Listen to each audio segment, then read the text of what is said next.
Coucou à tous, j'espère que vous allez bien. Sur demande de certains abonnés, nous allons faire aujourd'hui la recette de la pâte de piment vert et la pâte de piment rouge qui accompagnait ma recette de riz aux crevettes. Je précise que cette recette est différente de celle que j'avais déjà publiée sur cette chaîne. Sans plus tarder, nous allons commencer avec la pâte verte.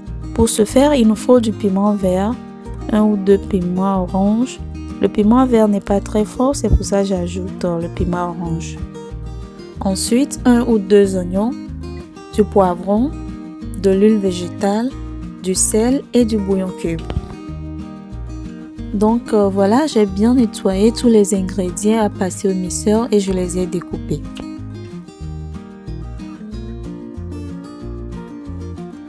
J'ajoute une petite quantité d'eau pour faciliter la tâche au mixeur.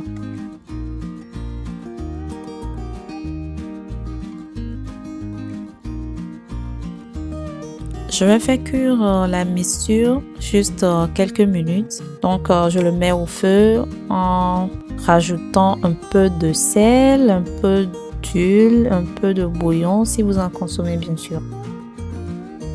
Je mélange et je laisse bouillir quelques minutes pour pouvoir garder la couleur bien verte. Donc voilà, je laisse mijoter à feu doux environ 2 ou 3 minutes et c'est bon.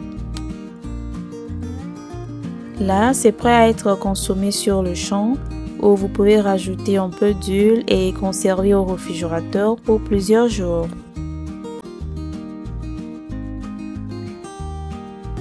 On va donc passer à la deuxième pâte et je vais utiliser les piments orange au lieu du rouge parce que j'en ai plus, du paprika doux, du poivron rouge, de l'oignon, du gingembre. Je vais utiliser 2 tomates, de l'ail, du bouillon cube, du sel et de l'huile végétale. Voilà donc les éléments à passer au mixeur que j'ai bien nettoyé et je précise que le paprika doux c'est du piment doux, c'est comme un petit poivron. Pour ce piment, vous pouvez choisir de mixer les éléments avec de l'huile végétale au lieu de l'eau. Si vous choisissez de mixer avec de l'eau, il faudrait que ce soit une petite quantité d'eau. Voilà, nous allons faire cuire la mixture, mais un peu plus longtemps que le piment vert. Et j'ajoute du sel, du cube si vous en consommez et un peu d'huile végétale au départ.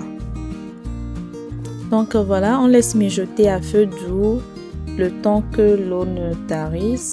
Et si vous avez la possibilité de le faire dehors, n'hésitez pas. Au cas contraire, pensez à aérer la pièce pour éviter de faire tousser ou éternuer les gens à la maison. Comme l'eau s'est tarie, j'ai rajouté un peu d'huile au passage pour faire frire un peu. Si c'est la première fois que vous découvrez ma chaîne, n'hésitez pas à vous abonner et à activer la cloche de notification pour recevoir les mises à jour à chaque fois qu'une nouvelle vidéo sera postée. Donc voilà, c'est tout prêt maintenant à être consommé.